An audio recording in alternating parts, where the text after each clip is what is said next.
Who knows what Jay-Z, J.K. Rowling, Bill Gates and Oprah Winfrey all have in common? Okay, I will tell you then. They have all overcome failure in one shape or form to go on to gain success in their respective careers. Welcome to My Perfect Failure. Join us as we delve into the world of our perfect failures. We will interview, explore, and discuss how our perfect failures can lead us to success. Join us and tune in. Welcome everybody to another episode of My Perfect Failure. Today I'm super excited as I have another amazing guest for you. So our guest today, in 2017, he took to YouTube the experience he gleaned from giving more than 20,000 in-person golf lessons.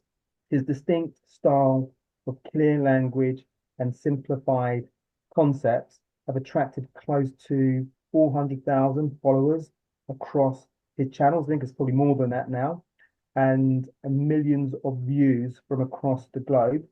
He's on a mission to make world-class golf instruction available to everyone, and through the process, create the best online golf school in the world. So, a very warm welcome to My Perfect Failure, Eric Cogorno. I probably haven't pronounced that correctly, but I did my best. That was great, Paul. I appreciate you having me on today, man. Look forward to chatting with you. Okay, no, I'm excited. I'm excited. So when I researched you, I love your journey, and also we're going to talk about this in a second. Your golf channel is amazing, even from a non-golfer's perspective. The way that I think I've read in your bio, simplified it, and you just make golf just like if I had golf clubs, I'd be in my garden practicing and trying to do it, because it just makes it definitely more accessible to people that like me, that I guess I would be at a beginner's, definitely at that side of the fence. But before we get into that, can I ask you a couple of curiosity questions that came to mind? So would you have in your mind, say, like, is there a golfer throughout the history that you think had wonderful technique that you would love to sit down and have a coffee with? So, like growing up, right, my hero was Tiger Woods. Yeah, So, so I'm 35, just to give you yeah, some context. So, like, he would be the one who I would love to have a conversation with. Interestingly enough, like from both ends of the perspective of he was my hero growing up. I'd love to just spend time with him. But also, he's gone through so many swing changes, which is very rare. Like any athlete in any sport, typically you get great at one swing or one thing and you just do that. He's gone through so many swing changes. So even now at his age now, I would love to be able to like talk some swing mechanics with him. And honestly, I think I could help him. Like I've had the thought that, yeah, hey, which just kind of seems ridiculous. You could help the best, the best golfer ever. But if I could pick one person, he'd be the one for sure. yeah. And actually, I think that you'll probably be able to maybe give me some guidance on this. But I would imagine that obviously, you're a wonderful golfer. We're going to get into that in a second, because you were operating at scratch at 15, which is insane. But I imagine that most of the top golfers have top coaches. Mm. So, and who may not be, I don't know this, but I'm making an assumption here. Maybe the coaches may have not won majors at golf, but where they do come into their own is actually coaching, looking at those small adjustments that need to be made to make. Because I guess if you're a golfer, again, or any sports person, because we're so immersed in what we do, we may not have the eye for those little blind spots of things that we're probably just missing that really impact how we're going to perform. Yeah, there's no doubt about it. I think a good example too, like for American football, right? Like a Bill Belichick, who was a great American football coach Mm. who coached Tom Brady, right? Probably the best quarterback ever. Bill Belichick could never throw a ball like Tom Brady. He wasn't the athlete that Tom Brady was, yet he was able to help guide that team and improve. And it's exactly like you said, right? A great golfer or a great athlete or a great you're at business or whatever, focuses on the thing we do. So those guys focus on playing golf, but a great golf coach, spends all their time trying to improve coaching, which Yeah, includes technique, mindset, preparation, strategy, psychology, a lot of times. And so, once I sort of reached my peak of my playing ability and shifted my gears to coaching, I really realized how little I knew. Like, even though I was a pretty good player, I knew how to play the game, but technically speaking, I knew very, very, very little. And you hear that a lot when you listen to like great golfers or great athletes explain their technique or things they do. It's from their perception, it's their feels. Often there's a huge difference of what they really do compared to what they talk about. And that's where a coach who spends all their Yeah, time getting great at that can help. yeah, absolutely.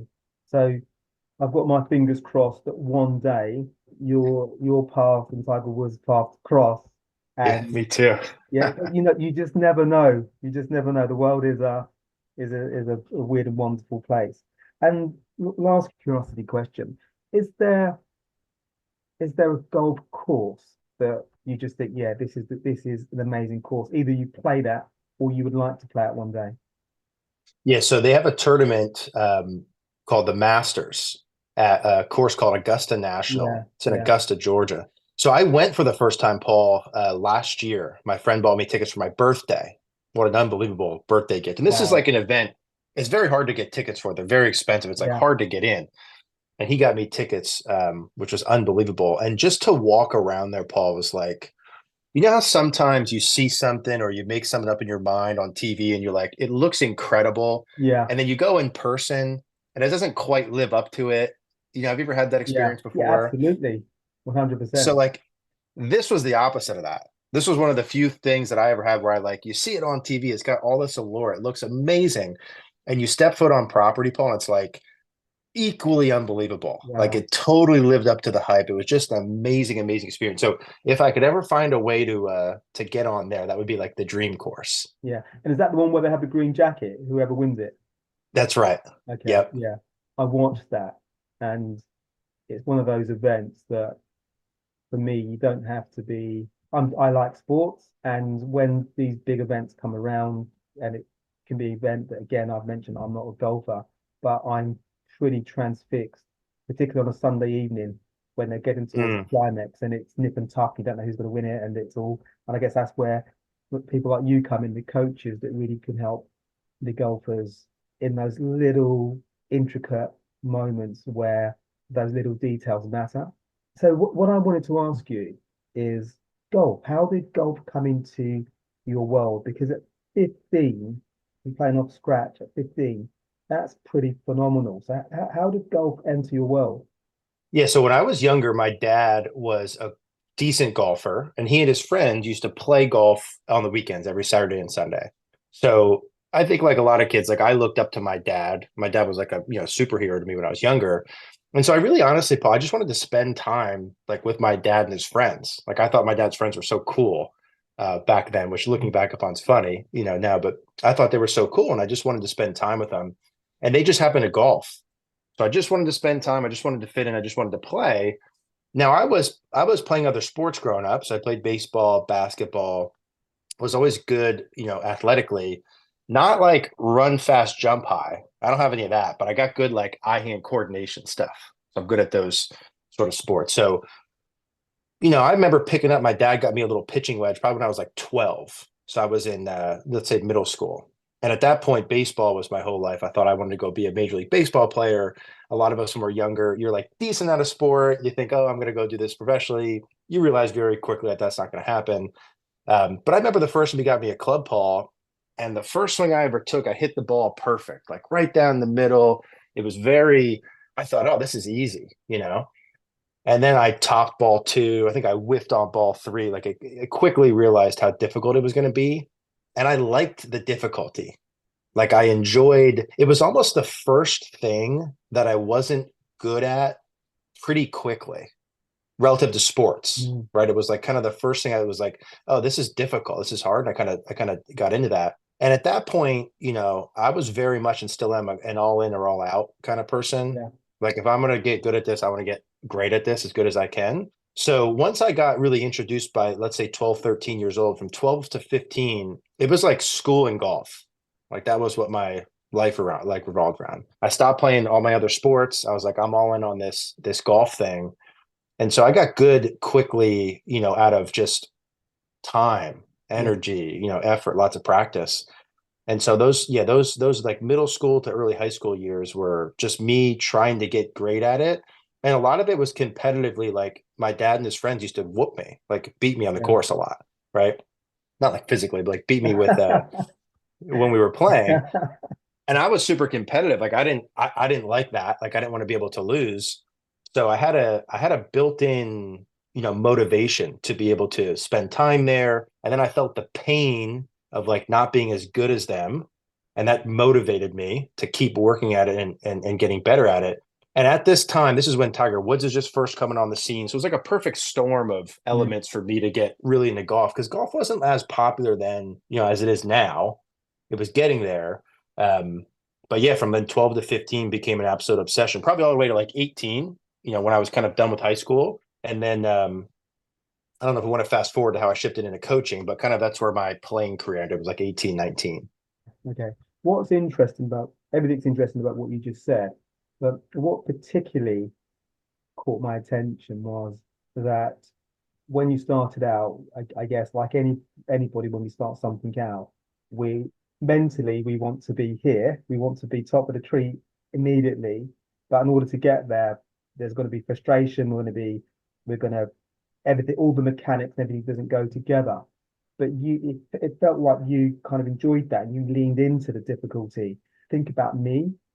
I used to play pitch and putt. Do you have that pitch and putt in the US, which is just like a fun game where you go around with your friends? We used to do that during the school holidays, and it was old. I loved it. It was huge fun. But I think that a lot of kids can be put off by difficulty, and they kind of Mm. lean away from it. But you leaned into it. Can you maybe expand on that a little bit? Yeah, as I've had time to think about it and as I've gotten older now, a lot of it for me was like built out of fear. I was a very nervous, scared, anxiety, social anxiety as a kid. And I didn't know what any of that was then. I just was like nervous all the time. I was scared, a lot of social anxiety, like I said. So I think a lot of what happened was like a lot of that drove me to spend a lot of time working on things to succeed, to Mm, fit in, to feel good about myself.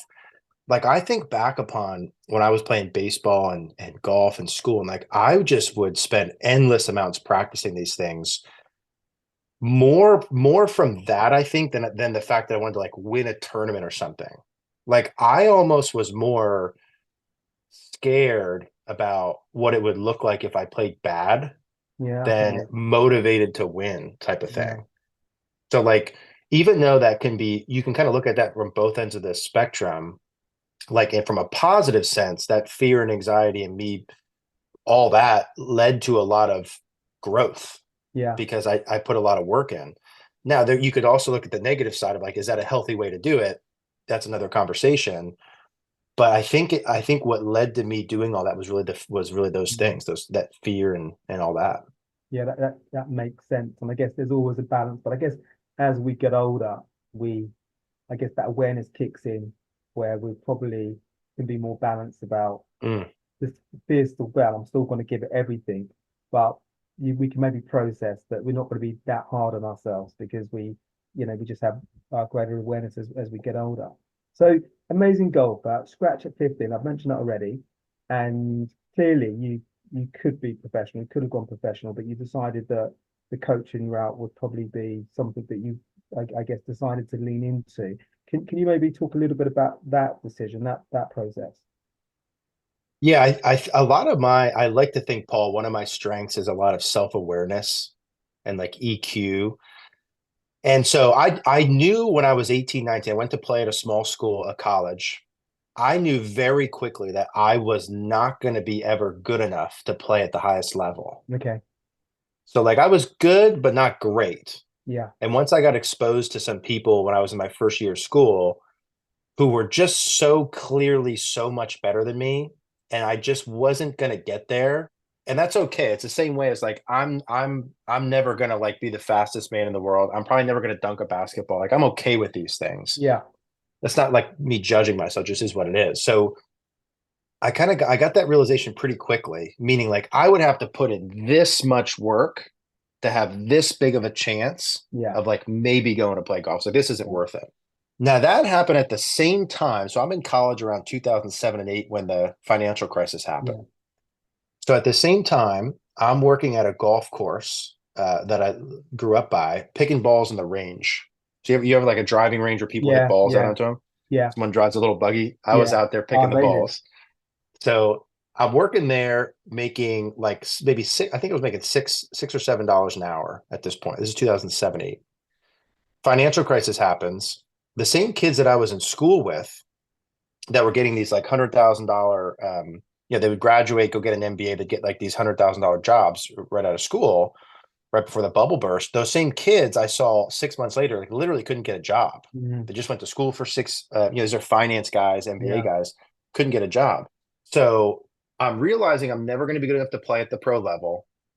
I'm working, making this like $6 an hour. And these guys, because I was like, oh, I'll go do the finance route, right? I'll go to Yeah. school here for 6 years. I'm golden. I'm seeing these guys not being able to get a job. And so by kind of happenstance, the one day I was picking balls in the range, it was August, it was hot. The range is very bumpy. So I wasn't having a good time. I was like miserable out there driving this cart. And I pulled the cart in to drop the golf balls off. And there was a guy there who's now one of my best friends, Paul Viola. He was giving a golf lesson. And I was kind of watching him as I was picking balls. And it was like an older gentleman that was there. They were under this roof in shade. I was out in the 90-degree weather, sweating my butt off. And they were kind of laughing, hitting a couple balls. It seemed like just a friend of his. And he made an offhand comment to me that he just made $50 giving a 30-minute golf lesson. And not like braggy, he just happened to Yeah. mention it as I was coming off. And I'll never forget sitting there picking balls out of that thing, sweating, being miserable, thinking that he just made in 30 minutes what takes me 8 hours. And he's standing there talking to this old guy, like teach him how to hit a ball. I'm thinking I could do this, right? And so the following day, I asked him about coaching golf. Hey, I can't go play pro. All these kids aren't getting jobs now. I need to do something to make money. And that happened literally all at the same time. Yeah. And so I asked him about teaching golf the week later, and probably about 4 weeks later, I started. And so I always say, Paul, it's like, I'd love to have a story where I was like, oh, I really wanted to help a lot of people. And, there was all these ancillary motivations, but it was the beginning of it was purely financial. Yeah. Like I needed a way to make money, but then it grew into, a 10, 15-year obsession and me wanting to help people. But it started with financial motivation. Yeah. And what I love about that story is that sometimes we have these conversations in life, but sometimes we don't always take the seeds of what the opportunity is, Mm. because there's always these moments where somebody says something and it's like that's for us to kind of seize upon and actually do something with. And you did, you recognized actually and then you had the good idea to actually probe, ask questions, and then obviously the rest is history. We're going to get into that now. So what you've done is remarkable with your golfing practice. I know that you've got the peak performance side as well. Obviously, we'll put links to your website and to your YouTube channel on the show notes for everybody to look at and subscribe to. But what you've done is phenomenal, just in terms of I've been watching it over the last few days. It's incredibly well put together. It's almost like choreographed incredibly well, just in terms of how you're giving people like me different lessons in terms of how we can affect different elements of our golfing technique, but also it's blended wonderfully well with just like words and narrative. So it just makes it a very engaging piece. I would imagine that over the years that's come together. So anybody that watches your videos and is using those to learn is having this very rich experience. Thank you. Yeah, and I appreciate that. And obviously that's, we're in year 8 now of doing them. And I purposely left all of the older videos. Like for anyone who's curious, you can go back to like oldest video Mm. and look at the first ones, along the lines of my perfect failure. And what we're talking about here is, it's been 8 years of just little mini experiments Yeah, and just keeping our foot on the gas pedal. And like, our mantra in the beginning when we started our YouTube channel was, hey, we're going to post 3 videos a week, no matter what, every week. So every Tuesday, Thursday, Sunday for like 5 years, probably 6 years, we posted 10 o'clock Eastern Standard Time a YouTube video. It's like I got every week when we would meet, it was like I'd always start and finish with that. Like no matter what's going on, we just got to post the 3 videos. Just post 3, just post 3. Consistency. So we were really good, Paul, and I appreciate those kind words that like we would post a set of videos and then look at them, and be like, okay, what's the 1 or 2 things we could improve here? Not like 20 things, just like, okay, if we could make a little tweak here, like what could be a little bit better? And if you watch the videos in the beginning to now, there's probably thousands of micro improvements. Yeah. But they happen, video by video, week by week. So, you're talking about 3 videos a week, 50 videos a year times 8 years. That's a lot of little improvements that kind of compound. So it was a lot of that. We were really consistent with it, trying to just improve little things at a time. Like if you look at me on camera in the beginning, it was brutal, as we all are. Yeah, like me doing this, I'm just like incredibly nervous when I do this. Yeah, all of us. You turn the thing on and you're like, and you watch it back and you're like, whoa, like that's what I look like. That's what I sound like that's tough. But you have to look at it back. Like I had to watch myself and be like, oh, okay, hey, like I naturally talk with people call it like bitch face here, like just real stern. And I didn't realize that until I put those videos on. I'm like, oh my gosh, I gotta like smile. I talked really fast. Like I'm giving people way too much information. So those videos that you're complimenting now, which I appreciate, we didn't, for those people listening and trying it, that certainly was not what video 1 looked like. And we would not have gotten to our 1,500 videos or whatever we have now without like getting through that first 100.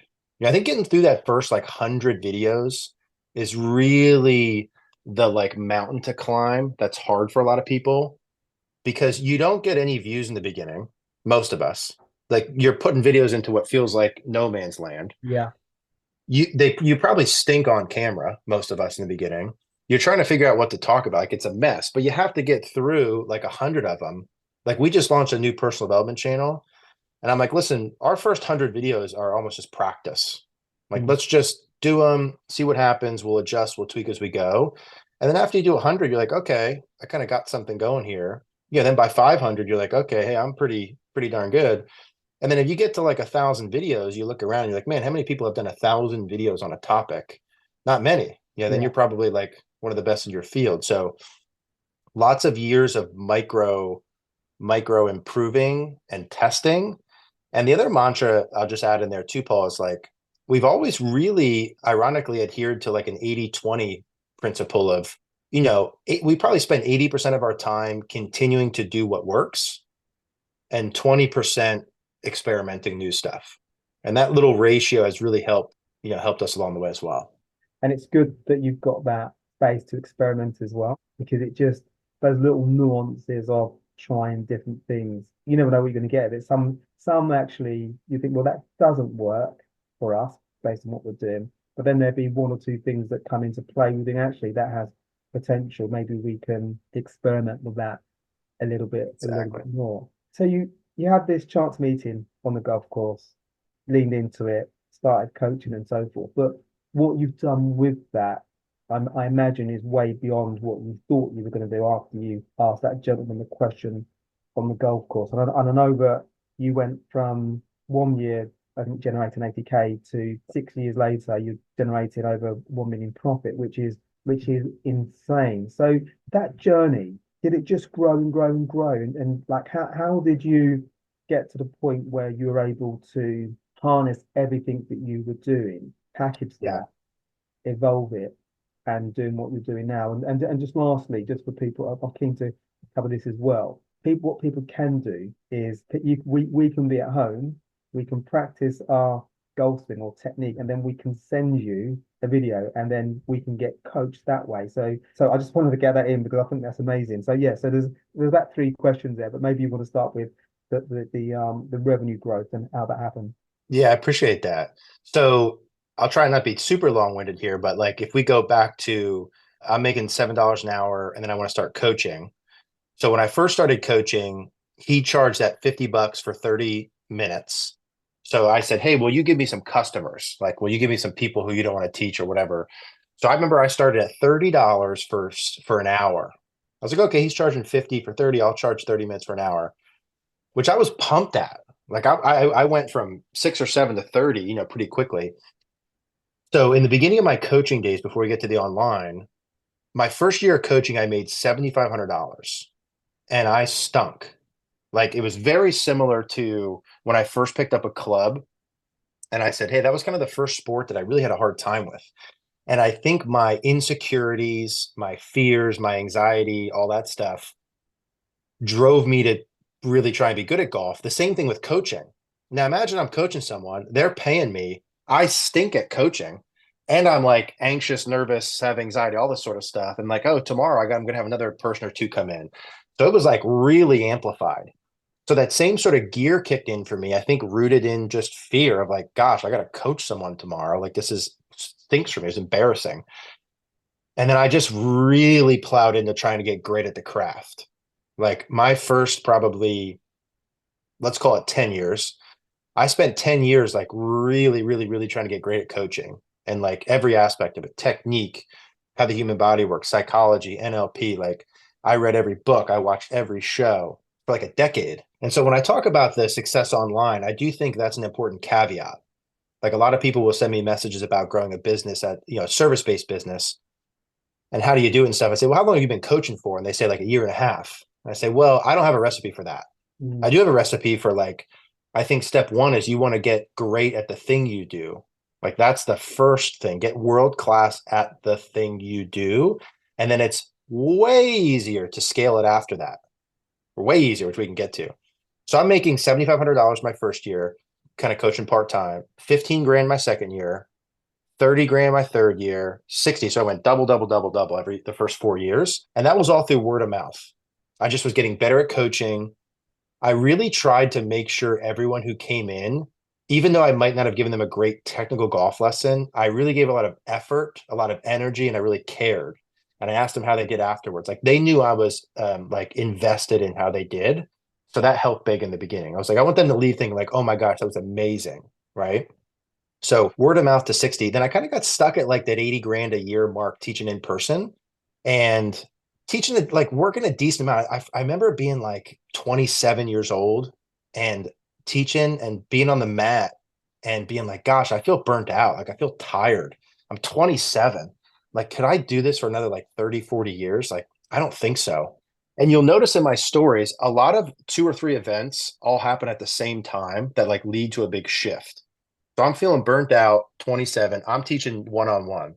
So a person comes in for an hour, they pay me, I teach them next person, right? So I knew there was a ceiling and a limit to that. I'm feeling burnt out. I'm 27. That same summer, I meet who turns into my business partner, Mary Langle. She just happens to come in for a golf lesson. And she, at that time, I used to teach some groups as well, some kids. So we'd have like music playing. The kids were fun. It was like a cool environment. And she has a PR background. She said, Eric, there's like a show here. You should do like a golf show of some kind. And I was like, funny you say that because I just started looking into doing this YouTube thing. Like I want to like do some YouTube videos and stuff. So that happened at the same time. We ended up doing our YouTube channel together.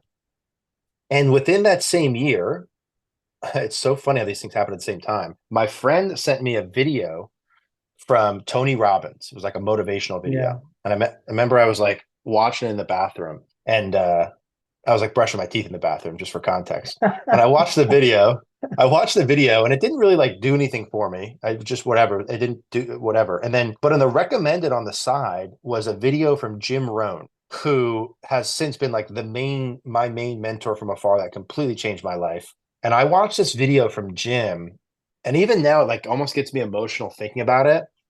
He was so like simple and basic and to the point, but like really moved me with the things he was saying. And maybe I was in the right moment in my life to hear it or whatever. And I watched one video of I loved it. And then the next day I watched this goal setting video. This is like a long answer to your question, but to give context. Great answer. I'm loving it. I watched this goal setting video the next day, and basically he said, take out a legal pad and write down, like take some time and think about what are all the things you would want in your life with no strings attached. Like not how do you get them, no logistics involved. Just like if you could picture your dream life, what would you want in it? And I was 27, and Paul, I never like, did I think about things I wanted? Kind of, but I never did that exercise. Never in school did any of my like I look back now and I'm like, gosh, I would love to go into a middle school class and be like, guys, pull out a piece of paper and let's like think about your dream life 10 years from now and write those things down. Like I never did that. Not like that serious. So I did that. He said, write the things down, how long you think it would take you to get them, and then do the cost on them. It's like, okay, this would cost this would cost this would cost this, whatever. And when I got done doing all the math on it, it was like 20 grand a month. It was like what all the dream stuff I wanted. It was like house, vacations, cars, savings, whatever. And so I won't go in the full financial part, but he also, one of the big Jim Rohn's thing is like everyone's goal should be to live their dream life with financial freedom. So you got enough money invested that spits you off, enough to pay for your dream lifestyle. So then the question for me became, how much money do I need to have to spit me off 20 grand a month, which ended up being $4 million, which was like my big number that I came up with. So all of the online stuff and the scaling and stuff was like, I was burnt out. I met Mary, who was an opportunity, someone for me to work with. Like everything I've done, I've had partners in. And I just did that dream life thing. So it really shifted my perspective. Up until that point, I was like, make enough money to pay my bills, survival, like level one. And he opened my mind to this like dream life. Now, to give context to this, at this time in my life, maybe I had $10,000 saved, maybe, which was great for me at that time. I never had more than like $1,000. And I was making 80 grand a year. And all of a sudden, once I did the math on that dream life thing, I had to make 1.2 million a year for the next 10 years to be able to make enough, pay taxes, and save enough to hit the 4 million. I said, okay, I think I can do this in 10 years. I think I can get 4 million in 10 years, was kind of what I thought. So that video that my friend sent me, that I watched, that I took action to actually write down, that was the first time my mind was open to like a bigger possibility, literally was the thing that led to us doing the online golf business that does over $1 million in profit. Like that's where that all came from. And did that give you the fuel and the direction to put your focus and energies into that? I love the story, by the way. And what's also interesting for me is that you worked out where you were, worked out what you needed to have your dream life. And I think this will be interesting for people listening or watching, is that it seemed pretty different. There's one at this end of the scale and one at this end of the scale. But actually, you you might have been intimidated by it, but you still went ahead and you've done it. What enabled you to actually just go ahead and actually not really focus on where you're at? You focused on where you want to go. I think there was two keys at the start, which was like when I listened to Jim Rohn, it was the first time in my life that someone told me that sort of life was possible. That was the first time that I like, someone was like, hey, you could do this type thing. So that was one. And then I think the second part is like, once my mind was open to that sort of possibility, it was exciting and motivating. And I felt like I needed to do it, like to try that. Like if that actually was possible, how would I feel about myself if I didn't, give it a go? And once you take time, like I started to learn then about taking time to like sit and think and visualize. Like I've been doing a 20-minute, what people, manifesting or visualizing practice for like 7 years. That was a key habit. So like every day I sit and for 20 minutes, think about what I want my life to look like in a decade. And with enough time with that, it's not like I did it once, and then things changed. Yeah. But with enough time with it, I just kept getting pulled in that direction. And like the emotions that I would bring up that's associated with that life, to then not go for it almost would be like what was difficult. Mm-hmm. And again, to give context, like, so when I decided I needed to make 1.2 million, I mean, I needed to make $100,000 a month. Now I was making like 6 to 7. So like 100, you might as well set $1 billion. Like that felt like so far away, right? It was not like, oh my gosh. But the point was, I was never before that point thinking about any of that stuff. It never crossed my mind. Like, how would I make 100 grand a month? Never, ever, ever. It was just like, how do I make enough to pay my bills, or how do I make a little bit more? But then once I started to think, Paul, about like, because my first thought was like, ain't no way I'm making 100. Like, how the hell could I make 100? But then I started thinking like, okay, does anyone make 100? Like if someone were to make 100 and what I do in the golf industry or something similar, what do they do? And then I started looking, I was like, oh, okay, this guy does these golf schools, do some quick math. I'm like, oh, he crushes golf schools. He makes maybe 30, 40 grand a month. Okay, I could do that. This guy's got this membership site, okay, I could do that. And then I start to see some possibilities. And I think when there's a light at the end of the tunnel, you know, it's easier to start to take that first step in that direction Yeah. when there's that like incredible light. So it was, I think the fact that someone told me it was possible. I also listened to Jim Rohn and motivational videos like every day, 30 Mm. minutes for 7 years. So it's a habit. And then I think that that daily dose of a reminder of where I'm going was big as well. No, fabulous, amazing. So the power of thinking, the power of our minds, and the power to expand our thinking. It's almost like a superpower if we listen to people like Jim Rohn, because if we think maybe in a confined way of thinking and we're not thinking beyond where we are now, it's like you talk about visualization and doing this, making this a daily practice. How do you feel about the gifts that we have and the opportunity we have when we grow the way we think and maybe think beyond our current circumstances? I think it's the most exciting and simultaneously most scary thing to Mm. me because on one hand, and I know from my own change, like the proof is in the pudding, it is what it is. Not just the financial stuff we've done, but how I've changed just as a human and grown from it. I know that the things that I've sat about and visualized, and attached the emotions to that have come to reality. But the flip side and the scary side is like, if that's true, that means like, what am I not thinking about Yeah. Oh, that could be, you yeah, know? yeah. A- And I'm so that feeling to me like that. is, yeah, it's like it's scary in a good way, Yeah. but I realize like, part of this, Paul, here's a good example where I'm like, I'm halfway through my 10-year kind of big goal journey thing that I put together. And now I sit and I realize now I'm like, the fact that I thought 4 million, which use money, the fact that I thought 4 million also means I didn't think 40 million. Mm.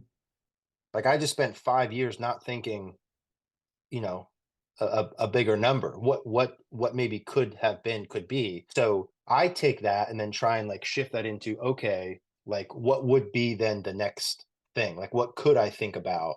Doesn't need to be money, but let's just say, okay, if I was thinking 40 instead of four, like my same thoughts go through. How the Yeah. hell would I make 40? But then I'm like, oh well, does someone make 40?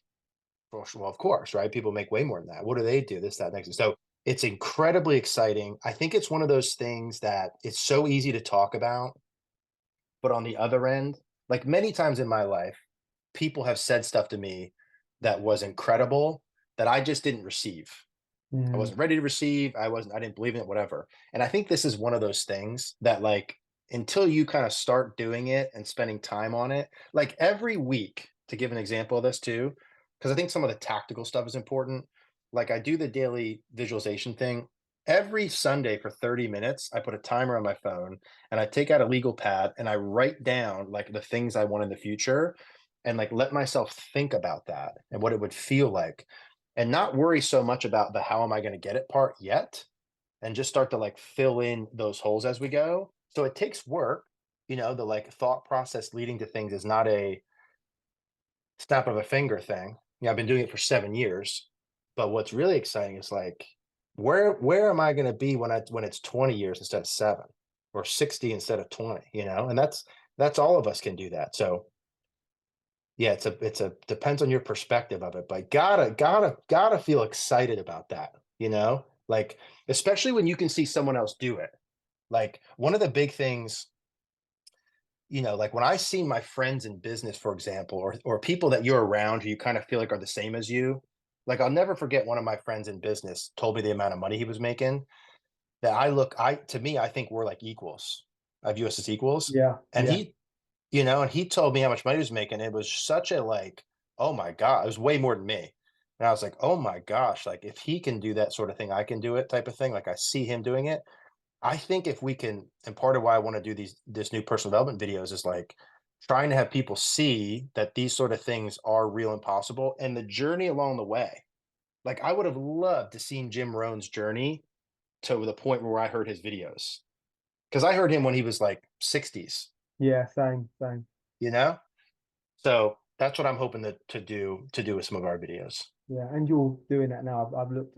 I've watched some of those videos as well. And again, I'll put links to those on the show notes, people. So have this thought process, going to go from 80K and you're scaling, you're scaling, you're scaling. And can you talk a little bit about your golfing platform? And obviously that's been key to, I guess, a couple of things. One, to your business growth, but also making golf available to the masses, regardless of whether we're a beginner, whether we're intermediate, or actually we're reasonably good at golf. So the platform, it sounds amazing. How did that come about? Yeah, thank you. So, we started doing the YouTube videos in 2017. At that point, there was definitely an opportunity and like a gap in the market with online coaching. So, like, for you to go get great golf lessons, you had to have someone relatively near you to go see, A, which a lot of people didn't have, and B, it's expensive. Like, to go get a good golf lesson, you're paying a lot of money. Like, I had no money growing up. Like, I could never go get a golf Mm. lesson at the quality that our coaches are now. Golf's expensive, even It's for me when I was crazy. growing up. Most of my friends, we couldn't afford golf lessons. I think there was one guy that was quite good, Neil, but the rest of us, we played pitch and putt, which we paid a few pounds for. And our parents got rid of us on holiday, so we would be occupied for 2 or 3 hours. Yeah, and same for me. Like, my mom had to get 2 and 3 jobs just to play, pay for my golf clubs and me to go to golf tournaments and stuff like that. And so the idea of getting world-class coaching was never a realistic opportunity for me. So that was obvious to me that that was like an upcoming thing. Like, I could see YouTube going on. I could see the online, videos, social medias. This is 2017. There wasn't that many people doing it. Maybe like two or three in the golf space, pretty decent. So, as I'm doing this dream life thing, as I'm meeting Mary, as I'm burnt out, and I'm trying to figure out how in the heck to make 100 grand a month, a membership site was one of the obvious options. And it aligned with that, opportunity in the market. I was like, okay, it's a way to make a lot of money. Like, it's easy to do the math on, like, okay, if I need to make 100 grand, like, my thing was always, can we get 2,000 people to pay $50? Like, $50 a month, every month, recurring. I didn't know how to do the math on churn back then, which was a mistake, but just 2,000 people paying $50. I was like, okay, that feels doable. Like, that's something that I could, like, see actually happening. And to offer the coaching that we could do online at $50 is like such a good value, that I think, kind of back to like what worked when I first started coaching, was that I really made sure people left the lesson feeling like, wow, Mm. this is so Yeah. good that if I'm ever going to get another lesson, like, and that's a key lesson I learned. If you give them a wow thing and they're ever going to buy again, they're going to come to you, A, and B, they're going to tell their friends, or if anyone ever brings up a golf Mm. lesson, they're going to say, hey, you should go see Eric. So that same thing was in my mind online, where I'm like, gosh, and I knew a lot of people in the golf space who were world-class coaches who weren't doing any online stuff. And I'm like, oh, I could kind of, hire them, or I could get them to help do the lessons. I'm like, I could get some of the best golf coaches in the world, and you could get a lesson for $50. That's an incredible, like, an irresistible offer, right? Was the idea. And you could access it anywhere in the world. Like, so long as you had internet access and some discretionary income, you could come take the lesson. So that's it spawned from both of those. The hole in the market, I knew people to fill it, and also, like, how could I hit these revenue goals that I wanted to hit? What I love about what you do, I think I might have mentioned it earlier. So the people that are keen golfers, but they're struggling with a part of their game, they can take a video of that, send it to Mm. you, and you guys will look at it, and you'll come back with some tips on spot what they're doing wrong and actually how they can remedy that. Yeah, exactly. It's a process, which I think would work with anything really, Paul. But, specifically with golf, it's like, step one is we got to identify what are the issues. Like, what are the one, two things, main priorities we got to focus on. Step two is like, how do you work on them? Like, what are the actual drills and things you do? And then step three is really like the accountability and the, holding the handle on the process. Here's what to expect. Here's when we know to move on to the next step. This is how many swings you need to do per day, like the plan Okay, phase. okay. So Yeah. you need all of that. And like you need feedback. You need Yeah. feedback along the way. Hey, am I doing this right or not? And for us to be able to do it at that price point, be early enough to the market, really gave us a great opportunity there. Now things will evolve, like technology evolves over time. We didn't have Zoom, FaceTime, things like that back then. But it's interesting the way we put those lessons together. I found it takes like 4 weeks of steady practice on one or two priorities to really make an improvement. And so like I've tested all kinds of different ways to do this, and it always comes back to like a month of you need about 30 days of like a lot of intention to improve one thing to be able to like, hey, am I ready for the next thing type of deal. Yeah. I think that's anything that we want to be good at and we're Mm, serious about it. It's not like flicking a switch. Takes time, effort, consistency, pretty much echoes your journey to date. Hard work, consistency, discipline, and we see the fruits of our labor at the end. One thing that appears to be very important to you, and you can see for the growth in your business, is around audience, looking after your mm. audience, growing your audience, nurturing your audience. Because in order for you to do what you're doing, clearly you've found your market, you understand your market, and you're looking after them, and you don't neglect them. So, when did you realize that this was critical, and you needed to, I guess, develop that relationship with your audience? That's a great question, Paul. I love this topic. So like the genesis of that was Grant Cardone. You ever see any Grant Cardone Yeah, videos? yeah, yeah, So he's an interesting character. Back in the day, when he came out with the 10x rule, I listened to that thing like night and day for a while. So he was a big influence on me in his mm, early days, early on. And he used to always say, building audience or the top of the funnel is the main priority. It's like you need to get attention, get attention, build your audience. And so he was really the influence for me on that, which just made a lot of sense to me. Like, yeah, obviously if I always use the example with the golf, when I was selling in-person golf lessons, maybe a couple hundred people knew who I was, maybe. So like I could sell golf lessons in person to like this big of people. But now let's say millions of people watch the videos per month now. Now I need a bigger audience to be able to sell the stuff too, especially if I want to scale out. So that was an important lesson learned. And that's still our main priority. Like especially with us building a new channel. It's like step one, build audience. Build audience, yeah, build audience, build audience, build audience. You can learn how to monetize it later on. Like you need people to help and sell. And when I say sell something too, I'm saying like you're selling them something that you genuinely think will help them. Like it's a product or service that's going to help them. Like ethically, I feel responsible to sell them the coaching if I think it's the right thing. The second part of that lesson I learned, Paul, though, is like always giving the audience what they want and not what you want to give them. this is And gosh, critical. It's I massive. learned this one hard. I still sometimes kind of veer off path a little bit.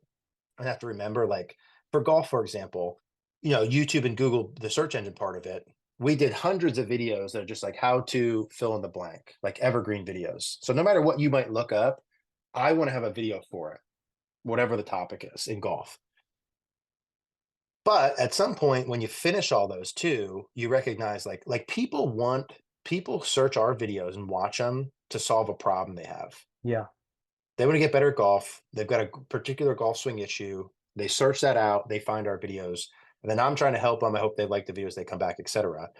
But it's like on one hand, continual growth of the audience is the number one priority of all of our businesses. The number one. yeah, And then I'd say like revenue generation is number two. But I'd say it's number one. And then right in line with that is continually giving them exactly what they came for, no more, no less, no different. Whereas like sometimes I get ideas to do stuff with videos that I think would be good or cool or etc. But it's not what the audience wants. So yeah, staying in that lane. yeah. No, that they're very, I think for anybody that's listening, or people, everybody's listening, those are really important, amazing takeaways. I guess whatever business you're doing, to what are you solving? What does your customer or audience need? Because if Mm, we can nail that, then that revenue, which is clearly important for any business, no matter who we are, that will come because we're kind of giving them what they want, why they've arrived at your channel. Looking at your channel, the views that you have on your golf channel is, phenomenal what you're doing. And so clearly you're servicing your audience because they can come either before a golf lesson or before they're going on holiday with their pals, and they've got a golf lesson and they don't want to be at the bottom of the of their leaderboard. They can swat up and they can get some lessons or just go on your YouTube channel. So clearly you're serving people. The newer channel, which I've had a look at, which I watched the video yesterday, the 5 daily habits, which is brilliant. I've written them down. So for people that maybe want to lean into that, that's a little bit different from the golf, but they're almost brother and sister in terms of the life lessons that they're going to get from that. Yeah, thank you. I appreciate you bringing that up too, Paul. It's an interesting new thing for us to kind of like start back at day one with something. And as I've watched those videos, and you watch those too, you'll see a progression of that, over time. Where I watch those back, we're way better at producing videos now. So I think the quality of the videos are pretty decent. But my ability to present a message is nowhere near it is like how it is in golf yet. But it's a skill, right? It's a skill that I'll build over time. But it's kind of the same process for us, Paul, which is like, I spent 10 years trying to get great at coaching golf until I felt like I was at a point to like really like I could help anyone to be able to share. Now, I don't think you need to spend 10 years before you start talking about something, but like being like an expert at the thing, part of the build the audience too, just a side tangent, I'll come back, is like when you build an audience, you want to have more people watching your stuff, but understanding only a small percentage are people you're going to maybe sell something to or work with, but you really want them to perceive you as the expert, right? Or like the guy on the thing. And to be able for them to perceive you as an expert, the stuff you're talking about in the video needs to be good. The quality of the video, maybe not necessarily that. I'm talking about the actual meat of the information that you're giving them. Like Alex Hormozy is blowing up on social medias because the meat of his content is unbelievably good in business. Yeah. Because he built all these businesses, whatever. So you got to get an expert first. But with the new channel, I spent that time with golf. I thought, hey, I can share and help a lot of people. I've now spent 7 years really, really in the personal development world and like working on myself and testing things on myself and seeing these things work. And so I feel that same sense now that like, hey, I could really help people who want to improve their lives and get better and who are into personal development and things like that. Like that's where I want to focus on.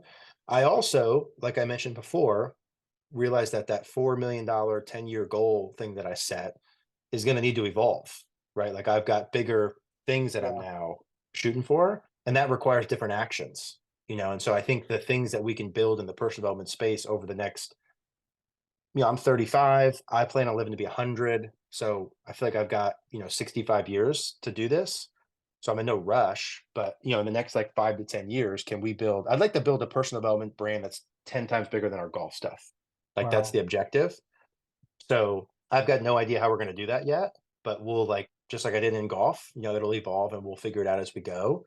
So that's the sort of following the same sort of process that the golf stuff did, but it's very interesting going from being in year 8 of our online stuff, probably year, whatever I'm on 18 of coaching to like year 1 of a new thing and going back to that failing, figuring a lot of stuff out as we go process. Yeah. And the failing is learning, and it's good because it gets us from point A to point B. And if we don't fail, it's difficult to work out what's not working and what is working. And I think where you're in a wonderful place, not just you actually, all of us that now know you, that can follow you and listen to this and listen to all your other content, is actually there's a lot of learnings that we can take that will actually accelerate our journey because there's other people that have done it before us, which is always, without the internet, without people like you doing this stuff, then we would be starting pretty much from ground zero. But we can have our idea, we can have our dream, we can visualize and do lots of the things that you recommend, but we can avoid a lot of the challenges that you may have had 7, 8 years ago, which, for us is pretty phenomenal. So for people that want to get in contact with you, want to learn more about the golfing, want to learn more about the personal growth, personal development, well, where's the best place for people to find you? Yeah, I think if you want to check out right to the YouTube channels would be great. It's a good first step. So Eric Cogorno Golf is the golf stuff, and then Lessons I've Learned with Eric Cogorno is the working title, but that's the personal development channel if you want to check those out. And yeah, so you've got an exciting 65 years ahead because there's lots of amazing things. And I reckon if I speak to you in a year's time, or maybe even a couple of years' time, there'll be other things that you're working on because it gets bigger. And and lastly, I just wanted to mention, you mentioned something that I just thought this is a really good point. When we have an idea, sometimes we think we have to we think we have to know everything immediately. And I think that can stop us actually even starting. So I don't know whether you might want to expand on that, but I think that's really important. So if somebody's got an idea, they're listening to this and they think, actually, I don't know how to do it, and they don't do anything, maybe you might want to maybe give them some advice around that. Yeah, I love that topic. Thanks, Paul. So there's a YouTube video from Ed Milet and John Maxwell. For those listeners, if people want to search Ed Milet and John, and in that video, it probably has like over 1 million views. Such a good video. John Maxwell is such a good person to listen to on this topic. He said something, and I don't know that I'll get it exactly right, but it was along the lines of like chasing a dream or going after a goal is a lot like driving the car at night. He said, when you turn your car on and you're trying to get home, maybe it's a couple miles away, you turn the lights on in your car and it only gives you, a few feet in front of you. And you have to keep driving along the road to continue to see what's down the road. And I thought, oh, that is so good, right? That's like exactly my what's happened. He said a lot of people will turn on their car and they never leave the parking lot because they can only see those 20 feet in front. I can't see down the road. I never take the trip. I was like, oh, that's perfect. And for me, the steps have always gone that way. And the saving grace that I'll say, Paul, that enables me in my mind to continue to step in a direction, even though I don't know exactly how it's going to go, is I do have a lot of clarity usually on where I'm going. And I think without that, it's hard to step. But I think with it, it's not easy, but like easier to step. Like in our YouTube journey, we'll just use that for an example. There's many days in those first years where I wanted to quit. There's a lot of things that went wrong. I mean, just hundreds of still things now that go wrong every day. But along the way, I'd walk into that meeting, like I said, and I'd say, we just have to post 3 videos a week. Just post 3 a week. Just keep doing this. Just keep doing this. Because I was so clear on what that end goal was, I think that that's the thing that like always enables me to just step. Yeah. I think you have to have that, maybe not have to is the right word, Paul, but like without clarity for someone that's listening, without clarity and like emotion attached to it, it's hard to step into uncertainty. And it's even harder to continue when you reach a wall or you reach a struggle. It's very easy to quit. But if you're so sold on your end goal, it's easy to keep moving. Tactically, how do you get clear on your end goal? I think you do 2 things. One is you take time to do that exercise, like I said, from Jim Rohn goal setting. And 2 is you spend some time daily thinking about that, doing the visualization. Wow. Amazing content, amazing stuff.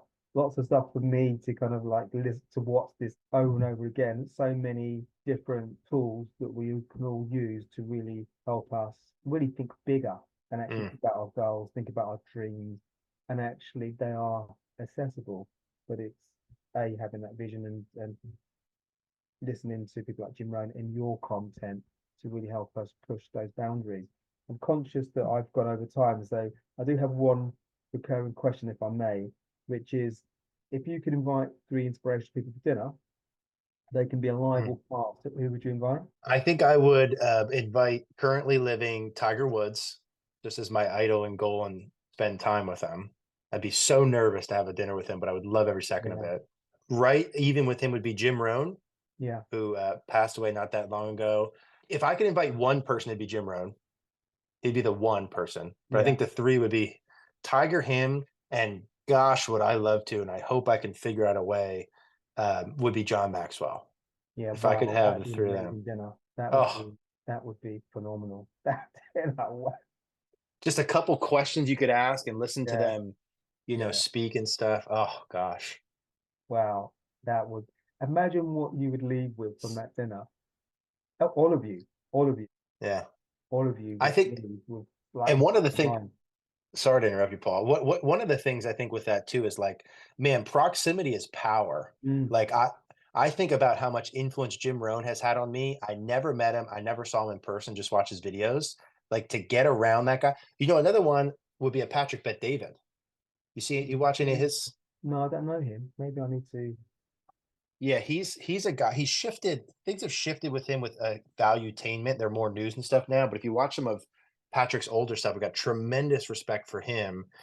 And like anytime I've gotten a more closer or around people who I think are inspiring that I could you could touch and see in person, you want to talk about a thing that can motivate you to do stuff.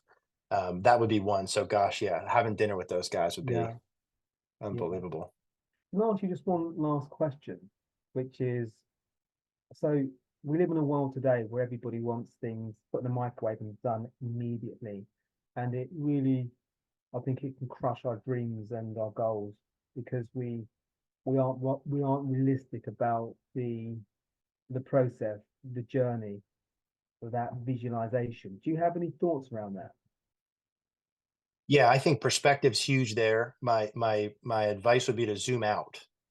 So Okay. like meaning I got done saying before I think I'm gonna live to be 100. Yeah, So from that context, it's like, hey, I've got 65 years to do this thing. That's a long, long, long, long, long time. Now I'm gonna set deadlines and things to put pressure on myself to keep us accountable, but I would zoom out into longer time horizons. Like I think a lot about 10 years. What could I do in 10 years? What would that look like? 20, 30, 40, 50? And then I'll chunk that down. You chunk down 10 years yeah, into 1 year's. What did you do in this 1 year to get close to that 10 years every month, every 90 days, every week, every day, every hour, right? To be able to get there.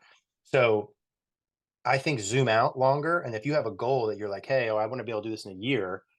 Well, like if you could do it in 3, would that still be good? Like, would you still be happy with that? And most times, if it's a big enough goal, if the answer is no to that, Paul, it's probably not a big enough goal, okay, right? I think if it's a big enough goal, like if you said to me, hey, I want to be able to make $40 million in a year. I said, well, what if you did it in 5 years?